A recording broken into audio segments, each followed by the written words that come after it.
This is the spectacular grey. She's a Tankoa 50-metre, built in Italy, delivered in 2023. She's all aluminium, and at this size, she has some of the most amazing deck spaces you are going to find. And in this video, we're going to show you all of those, plus the interior, machinery space, and tender garage, the lot. So stick with us for one of the most remarkable 50-metre yachts you're going to find. I'm Jack Haines. Welcome to YachtBuyer.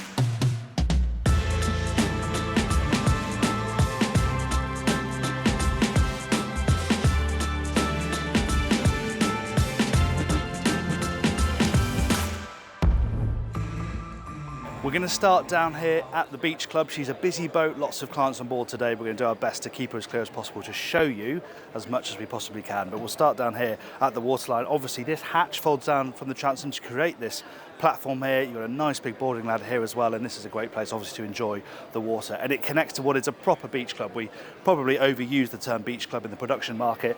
This is a beach club. You step down into it, you've got your exercise bike, you've got a bar over here, you've got a television mounted on the wall, the first of many televisions on this yacht. You have a bathroom here as well, a separate bathroom with a hammam in it, and that's obviously nice and close to the waterline. So if you come out, you want to take a shower after you've been in the sea, that's the perfect spot to do it. You'll probably just notice the tender's nose poking through that door there. Stick with us till the end of the video because we're going to have a proper look around the tender and toy garage and the machinery space. It's well worth seeing. But now though, I think we should head up onto the main deck. The cockpit is the only part of the boat we've not been able to clear. It's where clients are sitting, lots of the brokers are here, so we'll try and get some cutaways, but really it's the foredeck we want to see. So let's head up there now. We're going to stay on deck for this tour. We're going to do all the interiors later on in one go because it's the decks that I really think are the star of the show aboard Grey. On the port side, of course, you have a side deck of the same size, but that's access to the crew quarters. Down here on the starboard side, you have a sliding door that leads into the main saloon, right where the stairway is, so you have good access up and down the inside of the boat from here. But aboard Grey, it's the foredeck that grabs all the headlines, so let's head up there now and find out why.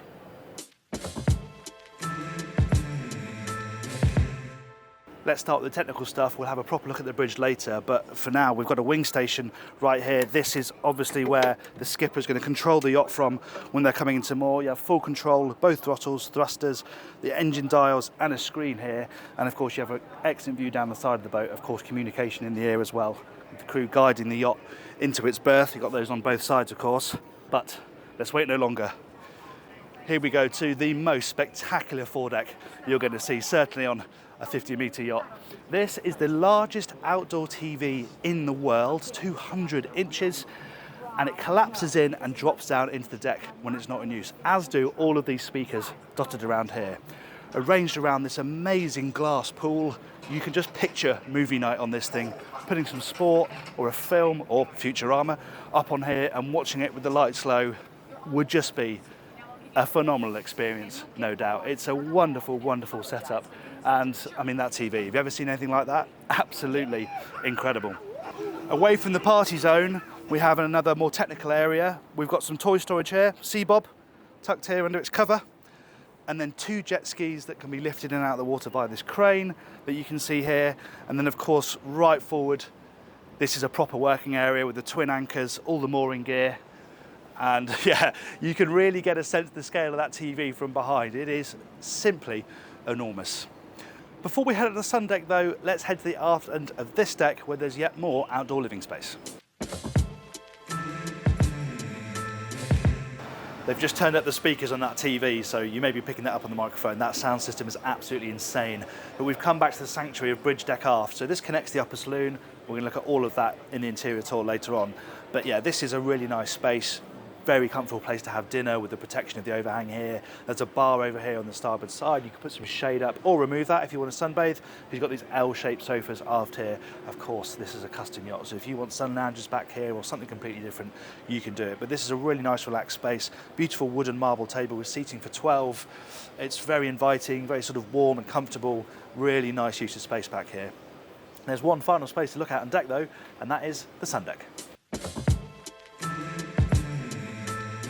And it's another pretty spectacular outdoor living space here on the sun deck as well. Right after you have 4 sun lounges, and then further forward you get the protection of this hardtop where you have this large U-shaped seating area with twin tables that fold out. They also move up and down, so you can have them at dining level or coffee table level. There are also vane sunroofs on each side. They just tilt to give you a bit of sunlight down here if you do want to brighten it up a little bit. And this area is opposite this spectacular bar where you've got this lovely detailing on the front here, 3 bar stools that are pulled up to the bar here. Of course, a television. There isn't an area of grey that hasn't got a television basically, and this one sinks down into the bar top here, and this is just what you expect. Lovely marble tops, big sink, grill, loads of cooling space underneath.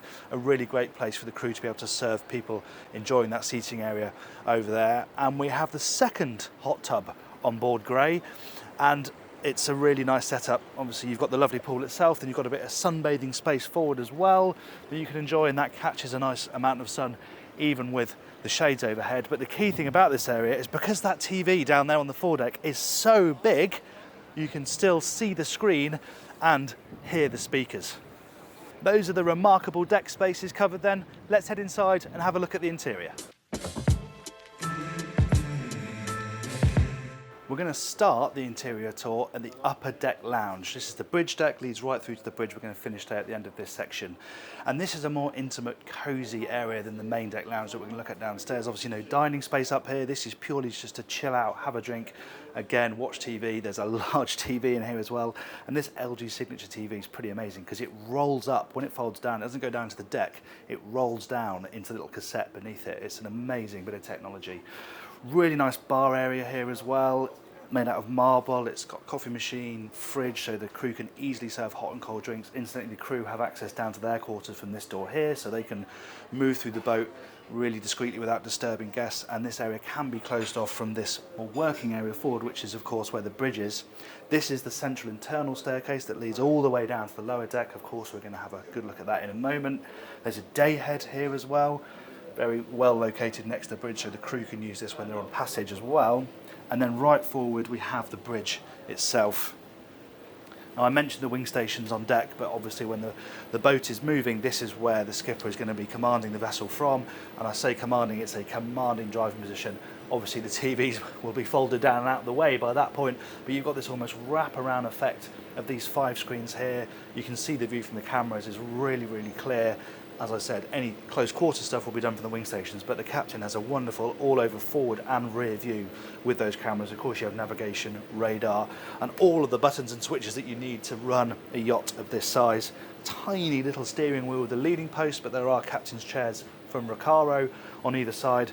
But of course, once this thing is out clear of the marina, she's going to be on autopilot and you're going to be using the throttle, so the wheel probably won't really come into it at all. Let's head down to the main deck. Down here in the main saloon then, we have the large indoor entertaining space. As you walk in, you have the wine fridge on the left-hand side here, and this is an interior by Giorgio M. Cassetta, and it uses a really nice mix of sort of light woods on the panelling, but then on the ceiling you have gloss rosewood, which looks really beautiful, natural stones, and then this really striking blue marble centerpiece by this 12-person dining table. Of course, there's a TV down here. It's mounted in this section over here, and that can be folded away as well. So if you don't want to watch TV, it's sort of out of view. Now, this boat's got quite a unique layout on the main deck, as we're about to see. It's actually got the VIP on the main deck. Other models within this range have the galley up there, whereas this boat's got the galley on the lower deck connected to the crew quarters. As I said, you know, at this level, whatever layout you want sort of goes. But it's interesting that you have the VIP and the owner's cabin on this deck, as we will go and see now. Moving forward on the main deck, you have a sliding door with direct access to the starboard side deck there, and this is the central staircase that we mentioned in the upper deck that goes down to the lower deck as well, of course. Crew access here, the pantry is up here as well, so the galley's on the lower deck, the pantry's here with the dumbwaiters so they can easily pass food between the decks. We have a day head here on the port side, and this is the interesting part of this layout because just aft of the owner's cabin we have the VIP. Up here on the main deck, raised obviously, really nice big hull window here, huge bed with plenty of space around the side to walk around, good clearance overhead, me at 6 foot tall, plenty of space above my head. another television. You're going to get quite bored of me saying that, I imagine. And look at the position of this bureau, finished with that same gorgeous gloss rosewood that we see throughout the interior, but with that amazing vista. Maybe not so much with a yacht next to you in the Monaco Yacht Show, but out on the water, that view would be absolutely lovely. And then we get some beautiful detailing throughout the bathrooms. This sort of stripe effect marble looks stunning. Same throughout, but this is a really good sized bathroom that then stretches around the corner back towards the inside passageway. So it's very, very wide, very luxurious. Not quite as luxurious, of course, as the owner's cabin. So let's head forward and have a proper look in there. Can be separated here. You've got a nice door here, obviously, to have some real privacy. And this is a real stunner. I've walked past the bureau on the right hand side there, but I really want to show you this wonderful cabin. Obviously the space is pretty spectacular, really lovely attention to detail, large bed, massive headroom, the way the TV is integrated into the bulkhead here. But the real pièce de resistance is, of course, these folding balconies that drop down on both sides and give you this lovely private terrace. There's glass bottom as well, so when you're standing over the water, you can see the water through them, and you have them on both sides. And obviously, it just gives you this really unique extra amount of living space. You get the sound of the water, a bit of natural breeze running through. It's beautiful. And then either side here of this bulkhead where you have the TV, you've got a really plush walk-in wardrobe, and of course, a very large private ensuite. Let's head downstairs now and have a look at the rest of the guest cabins.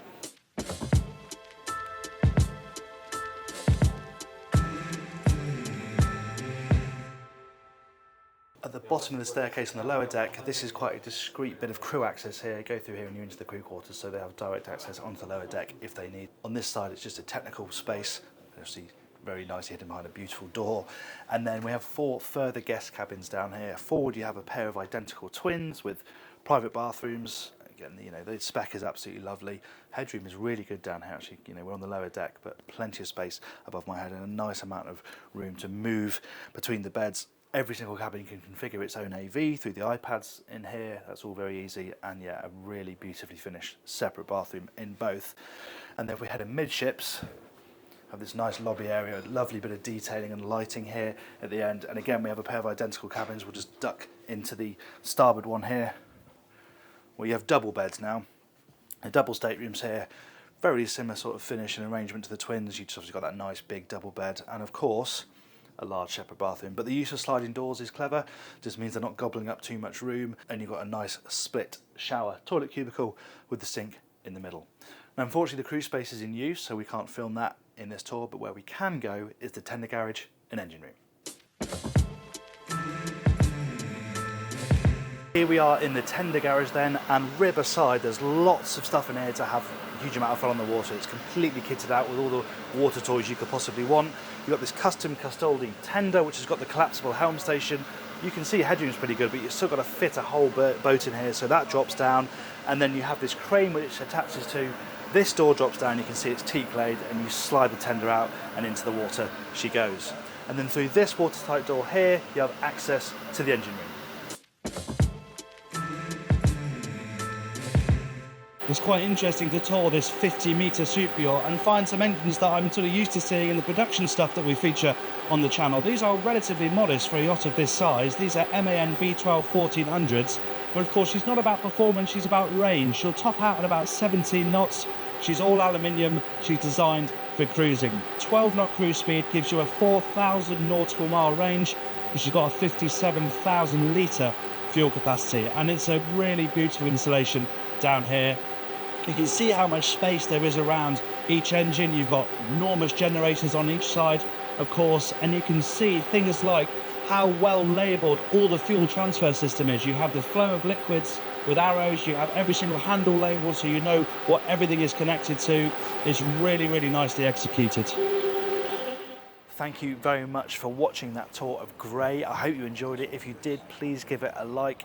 Interaction with these videos are really important to get us access to yachts like this. So yeah, give us a thumbs up, add some comments below. If you're in the mood for some more super yacht content, we've got that up here. And if you'd like to subscribe to YachtBuyer, then please click up here. I'll see you on the next one.